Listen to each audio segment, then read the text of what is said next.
Jadi yang pertama saya bawakan tentang keselamatan, ya keselamatan, karena ini adalah inti daripada iman kepercayaan kita. Semua yang ada itu adalah tentang keimanan kita di dalam Yesus Kristus. Nah, kalau saya bertanya bagi kita semuanya, siapakah Yesus ini? Dan apakah kita ini sudah diselamatkan? Iya. Mungkin ada berbagai macam jawaban yang akan kita dengarkan. Iya.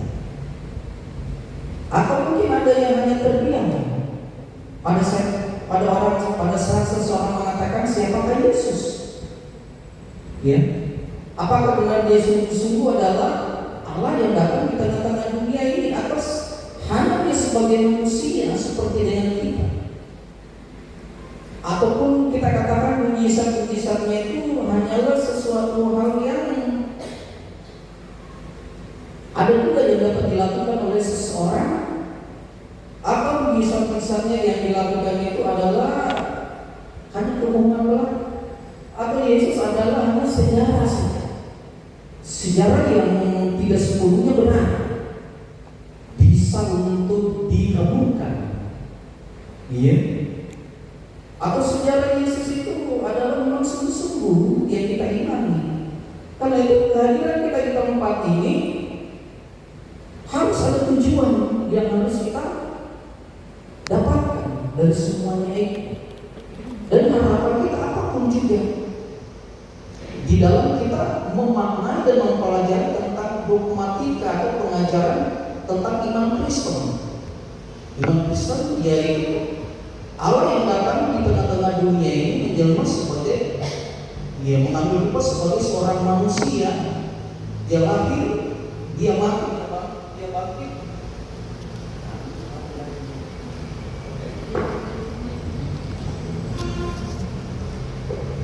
Dia mati, bangkit dan naik ke surga.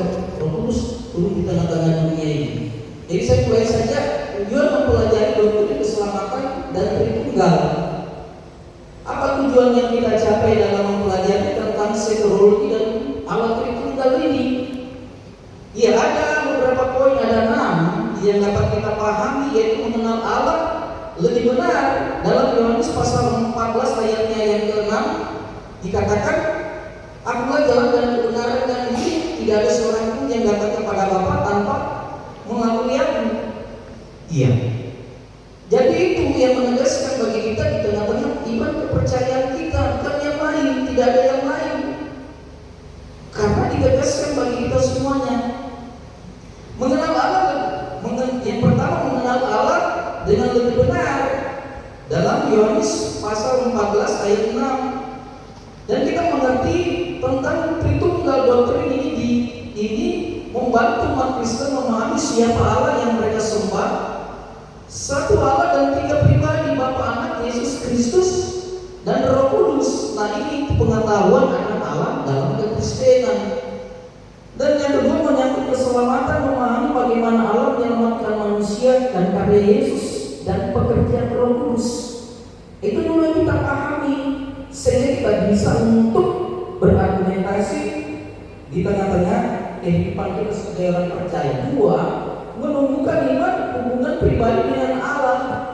Ia dalam Ibrani 11 ayatnya yang ke-6 dikatakan, "Tetapi tanpa iman tidak mungkin orang berkenan kepada Allah, sebab barang siapa berkenan kepada Allah, dia harus percaya bahwa Allah ada dan bahwa Allah memberi upah kepada orang yang sungguh-sungguh mencari Dia." Itu yang kedua, poinnya menumbuhkan iman dan hubungan pribadi dengan Allah. Dan pemahaman bagaimana keselamatan diberikan. Dan yang kedua, ya kita secara garis besar saja, nanti ada pertanyaan-pertanyaan yang akan menyangkut, karena ini juga menyangkut sesuatu hal yang sangat urgent bagi kita semuanya. Bahkan mungkin saya lebih banyak pertanyaan yang diberikan, ya. Dan yang ketiga, menghindari kesalahan pengajaran yang menyesatkan atau heresi. Ya, artinya pengajaran yang menyesatkan, kalau kita selalu mengatakan heresi, yaitu di dalam 1 Timotius 4 ayat 16, awasi dirimu sendiri dan awasi ajaranmu, bertekunlah dan dalam semuanya itu, karena dengan berbuat demikian engkau akan menyelamatkan diri dan semua orang yang mendengar engkau. Ya, 1 Timotius pasalnya yang keempat ayatnya yang ke-16. Di bawahnya saya next aja. Yang keempat, membekali diri untuk memberitakan Injil. Ya, kita dibekali untuk memberitakan Injil di dalam 1 Korintus pasalnya yang 9 ayat 16, karena jika aku memberitakan Injil, aku tidak mempunyai alasan untuk memegahkan diri, sebab itu adalah keharusan bagiku, celakalah aku jika aku tidak memberitakan Injil. Ya, dan kelima, membentuk kehidupan kekristenan yang sehat. Setelah kita mempelajari tentang keselamatan dan juga Trinitas Tritunggal, kita akan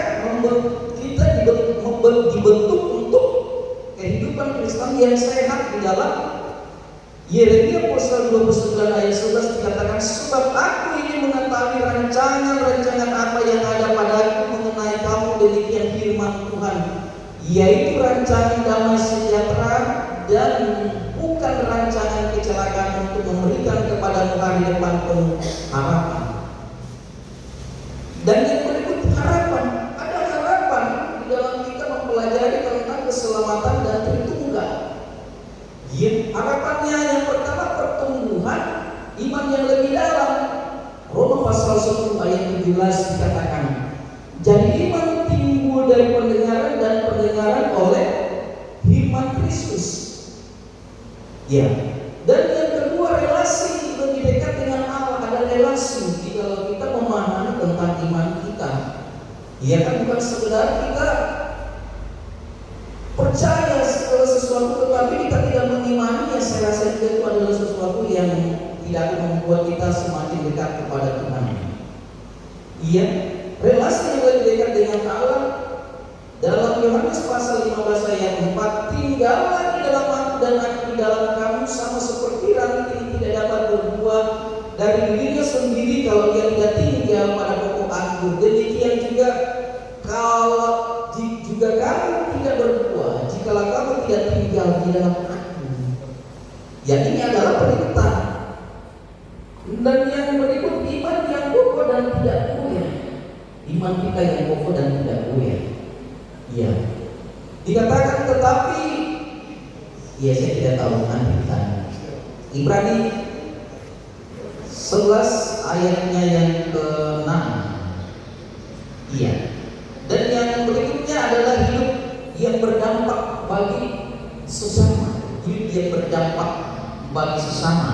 Di dalam Matius 9 ayatnya yang ke-26, demikianlah hendaknya terang bercahaya di depan orang supaya mereka melihat perbuatanmu yang ajaib dan memuliakan Bapamu yang di surga. Iya. Dan yang kelima, kesiapan menghadapi hidup dan kematian. Di dalam 2 Timotius 9 ayat 7 sampai 8, aku telah mengakhiri sebuah pertandingan. Iya. Mengakhiri sebuah pertandingan di dalam kehidupan iman kita, apapun yang kita hadapi. Iya, kita siap untuk melakukan segala sesuatu untuk Tuhan, apalagi untuk mengorbankan hidup kita ini. Dan yang kelima, enam, mendorong kehidupan rohani yang seimbang. Kolose 3 ayatnya yang kedua, pikir. Dikatakan Kolose 3 ayatnya yang kedua, pikirkanlah perkara yang di atas, bukan yang di bumi. Pikirkanlah perkara yang di atas dan bukan yang di bumi. Iya, artinya kalau kita mau memahami akan hidup ini, ya kita pikirkan bahwa Kristus adalah segala-galanya dalam hidup ini. Ya, kemiskinan bukanlah sesuatu yang tidak menyelamatkan iman kita. Ya, bukan orang yang kaya yang diselamatkan.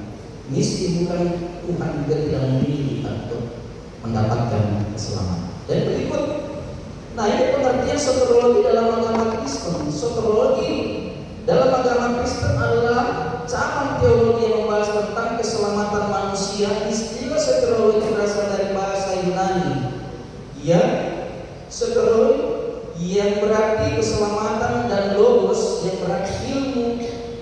berbahasa. Inti dari teologi Kristen menjelaskan bagaimana manusia yang dianggap berdosa dapat dipulihkan hubungannya dengan Allah melalui Yesus Kristus. Dalam pandangan Kristen, keselamatan adalah anugerah Allah yang diterima melalui iman Yesus yang mati di kayu salib dan bangkit dari kematian sebagai pengganti hukuman atas dosa manusia.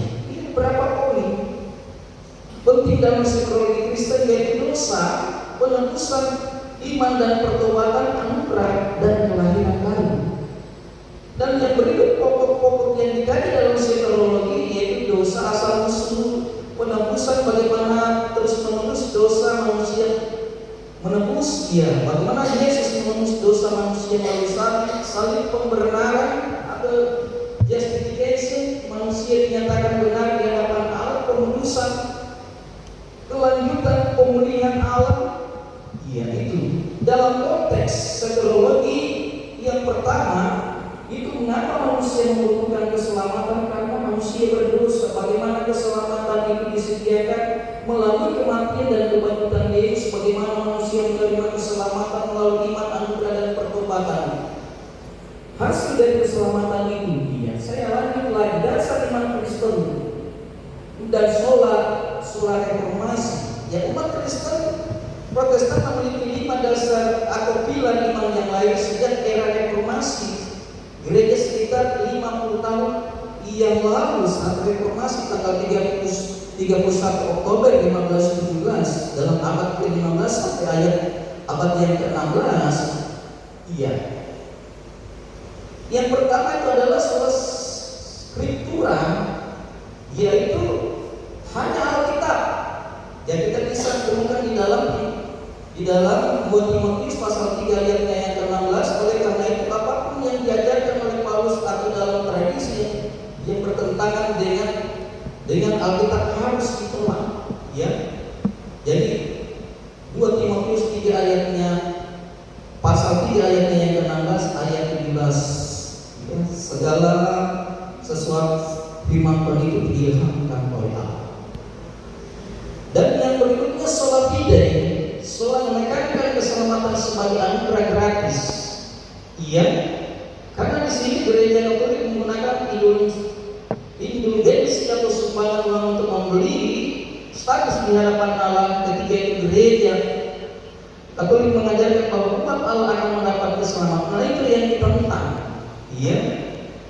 Dengan adanya sola fide ini. Dan yang ketiga sola gratia, Dan yang berikutnya sola Christo 4. Dan yang kelima sola Deo Gloria. Nah, kita masuk di dalam keselamatan dan Tritunggal.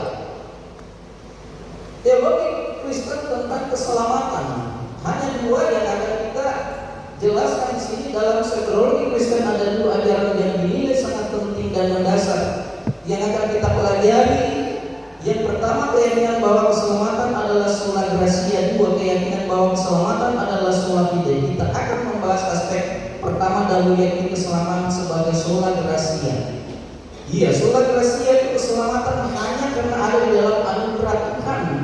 Dalam Efesus pasal 2 ayat 8 sampai 9 dikatakan, sebab kasih karunia kami diselamatkan oleh iman, itu bukan hasil usaha tetapi pemberian Allah, itu bukan hasil pekerjaanmu. Jangan ada yang memegahkan diri. Dan yang berikut, mengapa keselamatan harus anugerah Allah dalam sola gratia? Ada 3 alasan mengapa keselamatan adalah anugerah Allah. Yang pertama, ketidakmampuan kita untuk mendapatkannya, karena kita adalah manusia yang berdosa.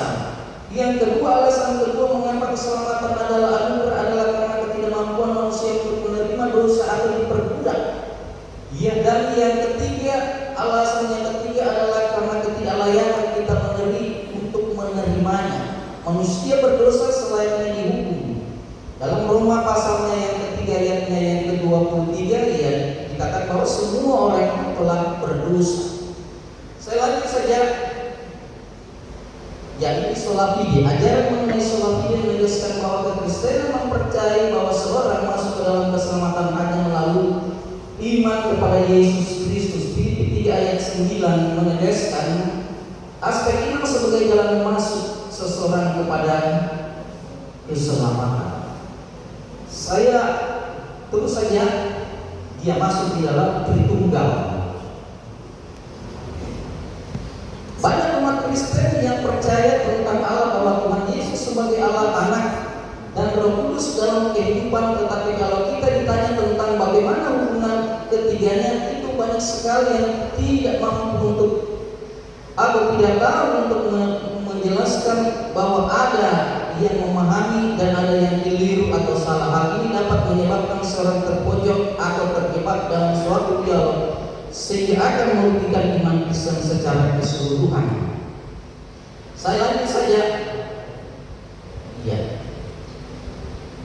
Yaitu pengertian Tritunggal. Tritunggal atau Trinitas dalam agama Kristen adalah doktrin yang menyatakan bahwa Allah adalah satu, tetapi dalam tiga pribadi yang berbeda, yaitu Allah Bapa, Allah Anak Yesus Kristus, Allah Roh Kudus. Penjelasan sederhana, bukan tiga Allah tetapi satu Allah di dalam tiga pribadi. Ketiganya mempunyai hakikat atau esensi yang sama, satu dalam keilahian tetapi berbeda di dalam peran atau pribadi.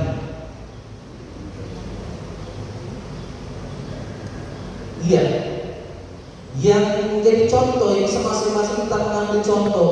Bapa sumber segala ciptaan, perencanaan keselamatan. Anak Yesus yang datang ke dunia sebagai manusia untuk menebus dosa. Roh Kudus yang hadir dalam hati orang percaya, menolong, menghibur dan membimbing. Analoginya, walau tidak sempurna seperti matahari, ada bentuknya, bola api, cahayanya dan panasnya, semua satu matahari tapi memiliki fungsi yang berbeda. Jadi Tritunggal berasal dari kata Trinitas, sedangkan dalam bahasa Inggris kata Trinity merupakan gabungan kata tri berarti tiga dan unity berarti kesatuan. Jadi Tritunggal Trinitas secara rupiah berarti tiga tetapi juga dalam satu kesatuan yang tunggal.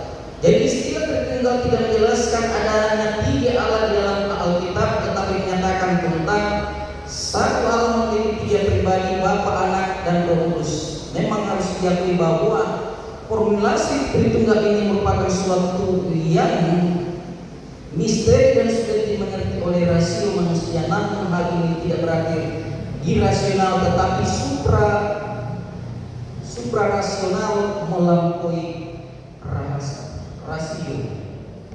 Ia ada kesaksian Alkitab tentang Tritunggal. Yang pertama, jawab ya Tuhan, ku jawab ya, ya, ya. Tapi belum semangat. Lebih semangat di sekolah minggu, gitu ya. Oke, lebih semangat dan suara lebih keras-keras lagi. Karena menyambut liturgi, nyanyian kita termasuk peribadahan kita kepada Tuhan. Dan salah satu hal yang mulai kurang terasa di gereja kita adalah ketika kita bernyanyi kita loyo. Apalagi kalau sudah 3 ayat 4 ayat. Padahal Mazmur bilang Tuhan itu bersemayam di atas pujian. Sekali lagi ya, dengan semangat. Kita mulai. Dengan dia panggil nama saya, dengan dia panggil namamu, dengan dia panggil nama saya, juga dia panggil namamu. Jawab ya, ya, ya. Ku jawab ya, ya, ya. Ku jawab ya Tuhan, ku jawab ya Tuhan, ku jawab ya, ya, ya. Baik, terima kasih Bapak dan Ibu. Kita akan sedikit sekali melihat bagaimana ibadah, bagaimana perayaan liturgi atau liturgi di dalam gereja kita. Yang materi yang saya bawakan ini adalah materi yang disusun oleh Komisi Koinonia di GEMS Ultra, dan itu yang menjadi bahan pembinaan untuk semua jemaat-jemaat atau calon-calon orang tua dan kiai di semua lingkup pelayanan GEMS Ultra. Nah, kita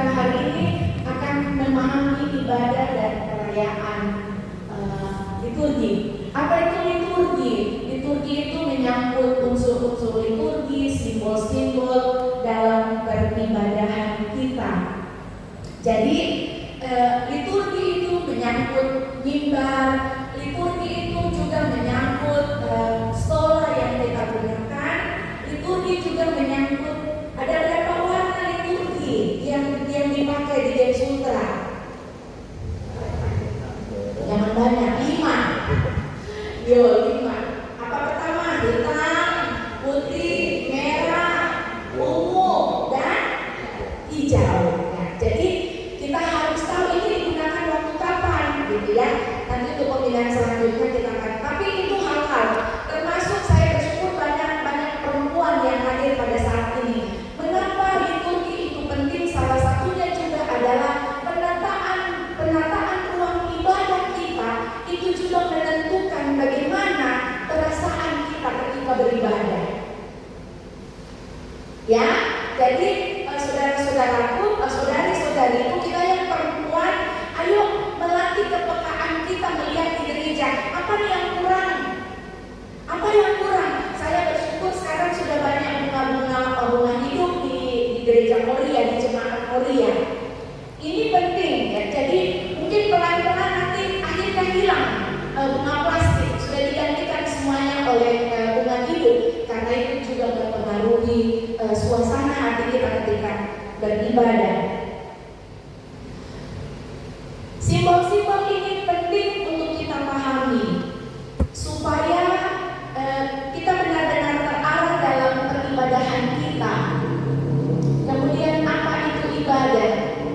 Saudara-saudara, ibadah sebetulnya dalam pengertian umum, ibadah sebetulnya adalah menyangkut seluruh kehidupan kita yang menerangkan atau yang menunjukkan ketaatan atau ketakjuban kita atau memuliakan Tuhan dalam kehidupan kita. Itu pengertian ibadah secara umum, dan kita lihat bahwa ibadah atau pelayanan kepada umat kepada Allah melalui sesama dan ciptaan. Jadi ibadah itu menyangkut relasi kita dengan sesama dan menyangkut relasi kita dengan alam ciptaan. Dan penekanan dalam ibadah adalah pelayanan. Saudara-saudara, definisi dan ruang lingkup yang berikut kita mendapati dua kata yang mungkin asing, avoda dan latreia.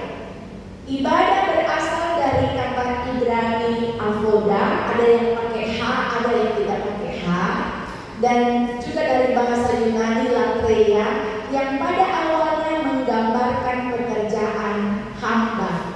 Konsep dasar ibadah adalah pelayanan umat kepada Allah. Di sini kita melihat kerendahan atau perendahan diri kita dalam ibadah kita, ya. Dalam perjanjian lama kita temukan ada 4 rujukan bacaan Alkitab. Nanti mungkin tidak usah kita buka satu-satu ya. Nanti Bapak Ibu nanti akan mungkin dibagikan. Tapi kesimpulan ibadah dalam perjanjian lama adalah mencakup semua lingkup kehidupan Israel, baik dalam bekerja, dalam relasi maupun dalam ritual ibadah mereka. Segala yang mereka lakukan harus berfokus dan bertujuan menaati Tuhan dan Tauratnya sebagai fokus menjalani kehidupan sebagai bentuk pelayanan dan pengabdian umat kepada Tuhan. Jadi cakupannya luas sekali pengertian ibadah dalam perjanjian lama. Dalam perjanjian baru fokusnya memang berpusat hanya kepada Allah. Jadi ibadah yang kita lakukan semua harus tertuju kepada Allah.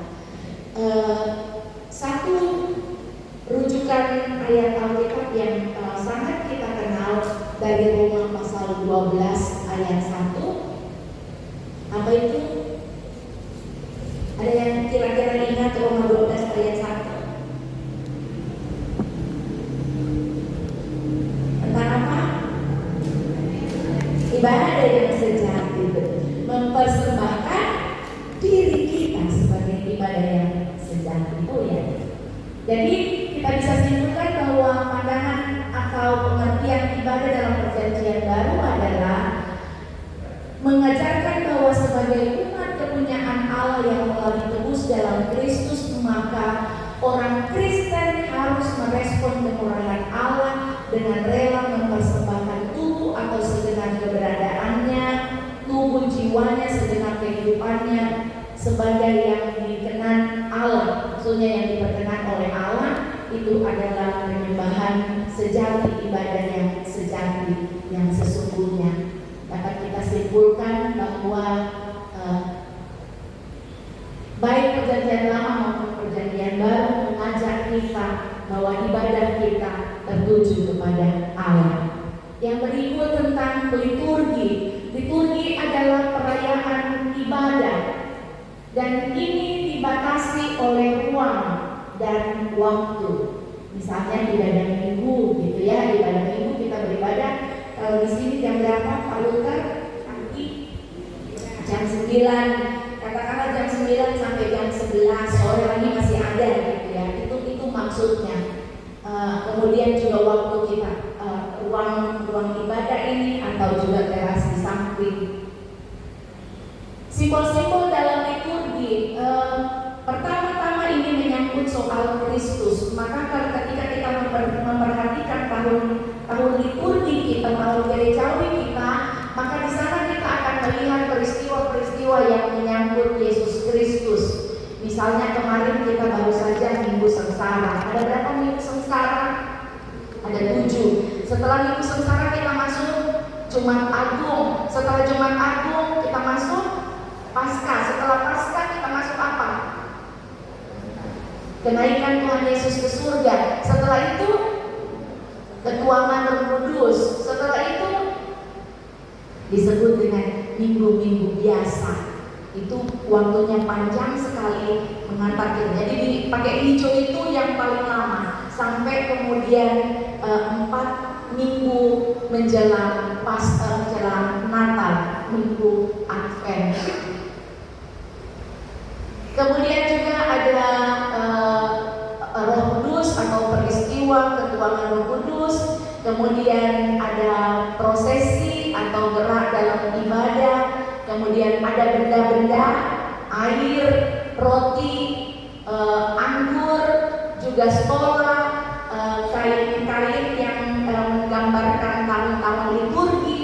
Itu juga hal-hal yang sangat diperhatikan. Saya berharap bahwa kita di Jemaat Korea pakai anggur apa nih? Balok. Apa odor ini? Anggur yang di anggur memang anggur perjamuan ya. Iya, yang rasanya manis gitu. Barusan Jemaat Agung ada jemaat saya, jemaat Tridana bilang begini, Bu Pendeta kenapa kita sekarang pakai anggur begini? Lalu saya bilang kenapa rupanya Pak? Tidak ada rasanya. Yang ada rasanya yang bagaimana? Yang campuran tua. Ya, lalu saya tertawa itu dulu karena sekarang makin diperbaiki gitu. Jadi di sini pakai apa? Rotinya apa? Hosti, roti klasis. Nah itu juga kalau saya secara pribadi tidak bermaksud melakukan apa ya, tapi saya secara pribadi terganggu kalau memakai hosti. Memang hosti lama kita gunakan ketika masa pandemi COVID kemarin. Tapi coba perhatikan bahasa liturgi kita. Kita bilang roti yang dipecah-pecahkan ini tuh kan begitu bahasanya. Tapi kalau pendeta angkat hosti bilang hosti kan, tetap roti. Padahal yang diangkat itu hosti. Ya ini tidak bermaksud bilang kita bagaimana, enggak. Itu yang mungkin juga perlu dipercakapkan. Tapi sampai sekarang saya menekankan di jemaat kalau saya melayani perjamuan kita menggunakan roti. Ya anggur, tapi anggur perjamuan kudus ya yang sudah lebih ringan. Ya waktu kita hari Minggu ibadah Minggu yang kita mulai tadi jam 9 sampai jam 11. Bagi kita penatua dan diaken ini penting juga memperhatikan waktu. Saya tidak tahu kalau di jemaat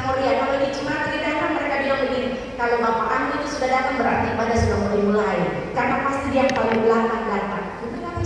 Kadang-kadang lupa pakai sekolah, langsung ibadah. Yang benar di Tridana di Moria tidak terjadi seperti itu. Tidak ada. Tidak ada Pak Ogor. Rajin-rajin majelisnya. Ya, udah. Maksudnya untuk semua ya, untuk semua ke depannya. Karena kita penatuan dan diakin juga sebetulnya bertugas memastikan bahwa ibadah benar-benar siap dilaksanakan. Jangan nanti sudah datang di gereja, lalu dari pengantar lain, saya kan? Misalnya, contoh, misalnya seperti itu. Jadi itu perlu. Jadi kita para penatua di Tridana saya bilang begini sama majelis, mohon sebelum ibadah hari Minggu kita bubar di konsistori, komisi koinonia mengumumkan minggu depan ini yang melayani dalam liturgi. Siapa pengantar pelayan, siapa lagu pembukaan. Itu akan diingatkan lagi di grup 2 hari sebelumnya. Karena begitu tadi kita lupa, ya. Padahal sebagai penatua dan diaken kita yang memastikan bahwa ibadah benar-benar siap dilaksanakan. Ya, itu tanda cinta kita, bakti kita bahwa ibadah yang kita lakukan akan berkenan kepada Tuhan. Iya, tolong ingatkan kalau waktu saya. Nah, ini yang penting kita memperhatikan unsur-unsur dalam liturgi Gem Sutra, introitus, lagu pembukaan. Penting sekali, biasanya pendeta pasti sudah tahu, tapi kalau kemudian misalnya kalau di Moria, kalau Pak Pendeta Daniel atau pendeta-pendeta lain cuti, siapa yang melayani? Penatua dan diaken. Dan CTI, oke. Jangan buru-buru cari pendeta di sinode. Karena tugas penatua dan diaken juga adalah berdiri di situ di mimbar melayani. Jadi harus siap. Maka lagu pembukaan yang dipilih adalah menyatakan kesiapan kita untuk beribadah. Ya, lagu kami puji dengan riang hari Minggu itu. Jangan baru lagu pembukaan sudah bilang Tuhan Allah beserta engkau. Jadi kita perlu memilih dengan baik. Kemudian foto ucapan resmi oleh pendeta atau pelayan, dalam hal ini penatua dan diaken, yang menandai pengubahan pertemuan menjadi persekutuan orang-orang percaya. Ada yang menarik di Tridana, mudah-mudahan juga terjadi di sini. Saya kagum ya ketika datang, karena ketika ibadah akan segera dimulai, silent, nggak ada suara ribut. Benar. Kalau Bapak Ibu ke Tridana kan melihat itu. Kadang-kadang saya bilang, masa tadi bertanya, weh sehat-sehat sih Kak? Enggak, senyap. Benar-benar menurut saya pendeta-pendeta yang terdahulu menanamkan ini dengan baik kepada jemaat, sehingga ketika ibadah akan dimulai betul-betul siap, silent ya, dalam arti tidak ada yang bikok atau yang betul-betul keluar masuk ke dada. Benar-benar siap untuk beribadah, karena itu adalah persekutuan orang percaya yang menegaskan kehadiran Tuhan di tengah-tengah jemaat. Foto diucapkan pada awal ibadah untuk mengingat bahwa kehadiran Tuhan adalah berdasarkan kemurahan-Nya. Biasanya dalam nama Bapa dan Anak dan Roh Kudus, ibadah ini ditahbiskan. Tidak usah ditambah-tambahin lagi. Setelah nyanyi pembukaan, petugas majelis yang melayani kembali ke tempat duduknya, maka kita langsung aja mulai dalam nama Allah Bapa Anak. Jangan lagi bilang mari kita tahbiskan ibadah ini. Tak usah, karena kata ibadah kita sudah tersusun sedemikian rupa, kita tinggal membacanya seperti itu. Jadi apalagi yang sudah pakai slide seperti kita ya sekarang ini, ya tinggal dibaca seperti itu saja. Salam ucapan yang menyampaikan kasih karunia dan damai sejahtera dari Allah, menggambarkan persekutuan dan keselamatan yang diberikan kepada umat dalam Kristus, pengakuan dosa dan berita anugerah. Bapak Ibu, kadang-kadang berita pengakuan dosa ini menurut saya kadang-kadang banyak orang tidak menikmati lagi karena dibaca dengan bahasa yang sudah ada di tata ibadah. Nah, yang celaka, bukan celaka, yang miris adalah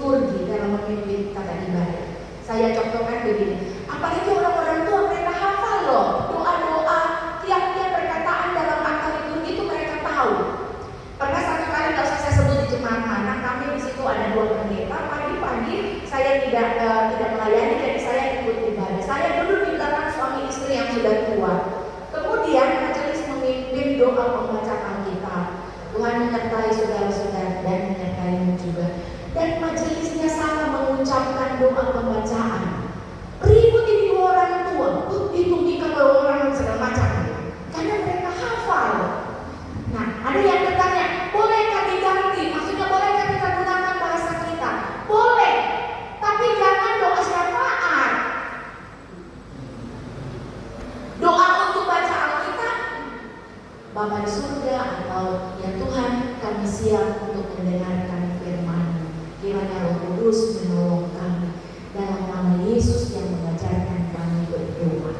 Beres toh? Gak usah lagi bilang, tutup bungkus hamba-Mu yang akan melayani, berkati mulut bibirnya.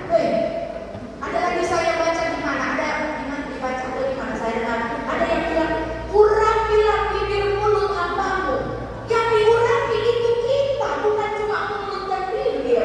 Jadi tidak usah melebih-lebihkan bahasa. Tidak usah. Pendeta juga begitu. Tidak usah melebih-lebihkan bahasa. Kita kadang-kadang kita kadang-kadang latah, ikut-ikutan orang. Coba bayangkan kalau kita bilang, Tuhan tutup bungkus hamba-Mu.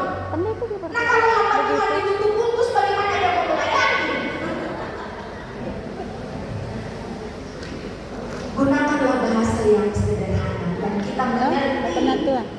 Pendeta juga begitu berdoa. Tuhan, tolonglah hamba-Mu Kan kita ikuti supaya biasa. hamba-Mu dapat melayani Bahasa yang baik kita petik, seluruh bahasa yang baik kita petik. kehendak. Begitu aja. Jadi gak usah pakai tutup bungkus. Ya.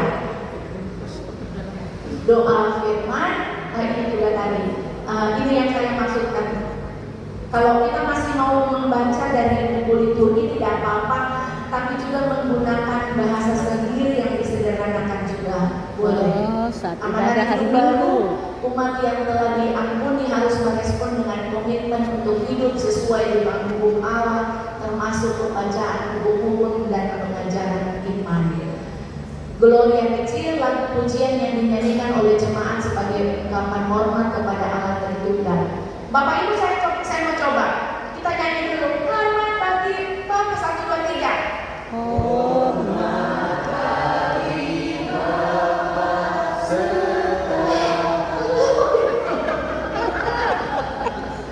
Jam 11 nih. Ya. Jam 11 nih. Sudah lapar. Sudah agak lapar. Itu kan bahasa pujian. Hormat bagi, harus kita nyanyikan dengan sungguh-sungguh, jangan banyak jemaat begitu, tidak dalam sikap sedang menghadap Allah. Ya, dan itu termasuk amin amin amin amin amin amin. Hormat bagi Bapa, gitu kita nyanyikan dengan baik. Haleluya atau Hosiana dan Maranatha. Pembacaan Alkitab menegaskan kehadiran Allah melalui firman-Nya untuk mengajar umat untuk bertumbuh dalam kebenaran. Disarankan untuk membaca baik perjanjian lama maupun perjanjian baru. Ada buku pelita hidup untuk kita ya, untuk kita gunakan untuk menjadi acuan. Khotbah mencakup acara nasihat atau sesuai yang liturginya. sesuai dengan pembacaan Alkitab bertujuan untuk cocok. membangun iman jemaat. Segera di ibadah Kristen.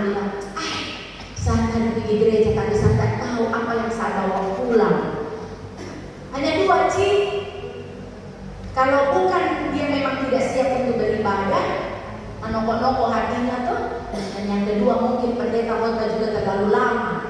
Tidak apa-apa Bapak dan Ibu penatua juga saling mengingatkan di antara kita juga tidak apa-apa kalau menyampaikan. Bu pendeta, Pak pendeta tapi tadi agak lama gitu. Tidak apa-apa. Saya di pikiran saya kalau pendeta rendah hati, yuk kan, yuk. Oke, itu jadi koreksi yang baik gitu ya. Kemudian pengakuan iman rasuli. Apakah di sini masih dipakai apostolikum di minggu kedua? Masih. Ya. Apostolikum masih. Bagaimana nyanyinya? 3 minggu kedua. Ku percaya kepada Allah. Masih Oh dipakai tidak, imunnya? tidak, tidak, Tidak ya? Tidak. Iya, kayaknya pakai gereja tidak pakai. tidak ada, Ya? tidak ada. Oh, pas maju bulanan. Ya. Satu pendeta yang masih suka menggunakan itu Bapak Pendeta Emeritus FM Bonde. Beliau masih suka pakai. Memang beliau hafal sekali, tahu sekali ya. Bagaimana sikap kita ketika pengakuan iman? Siap. Pengakuan iman itu syahadat. Iya. Siap kami di Moria.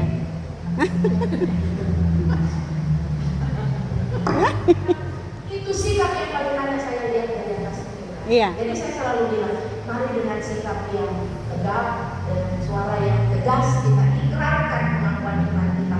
Kalau kita ikrarkan berarti saya bicara yang lain benar, itu pengakuanku. Aku percaya kepada Allah Bapa yang Oke, mampir lagi. Jadi mohon diperhatikan supaya kemampuan iman memang harus dengan tegak. Teman kita yang di sebelah baru ucapkan syahadat bagaimana? Pakai tua Pak, diumumkan.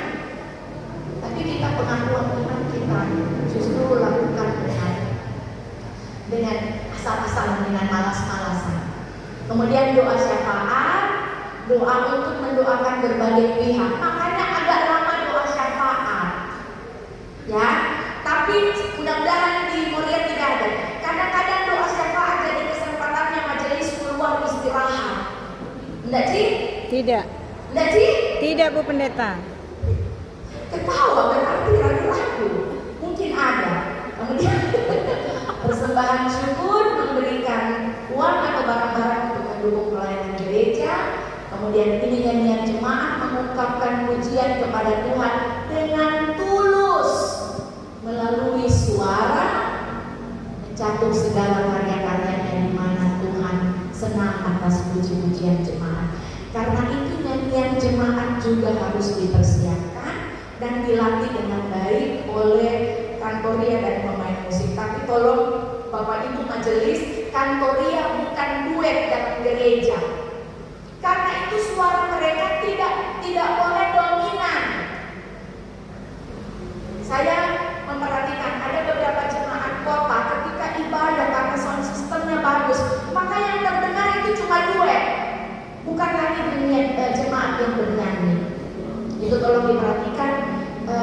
Fungsi kantoria adalah memimpin pujian dalam apalagi kalau ada lagu baru, tapi bukan berarti mereka yang bernyanyi, karena jemaat yang harusnya bernyanyi. Kemudian berkat merupakan permohonan kepada Tuhan agar memberikan berkat kepada jemaat. Apakah teman-teman di Moria ketika misalnya majelis penatua dan diaken yang melayani, kemudian bahasa berkat, Tuhan memberkati, jangan ganti-ganti kata Alkitab. Tuhan memberkati engkau dan melindungi engkau, itu kata Alkitab. Tuh, Iya. kan kita bilang, jadi jangan pakai kita. Kenapa pakai kita? Kan kita cuma penatua dan diaken. Ini kata cuma penatua dan diaken, tanpa sadar kita sedang merendahkan diri dan pelayanan kita. Kalau bukan kita sendiri yang menghargai kepelayanan itu, kepenatuaan kita, kediakenan kita, siapa lagi? Karena itu jangan ada diaken yang bilang kalau masih ada penatua nih. Enggak. Penatua, diaken dan pendeta sama, hanya pada hal-hal khusus yang berbeda. Ya, karena itu Bapak dan Ibu, mari kita bersukacita untuk pelayanan yang akan diberikan kepada kita. Barangkali itu yang dapat saya sampaikan. Dan di dalam gereja tidak ada one man show, hanya satu orang yang berperan keliling kemana-mana. Kalau tidak ada dia tidak jadi apa-apa. Jemaat punya banyak talenta.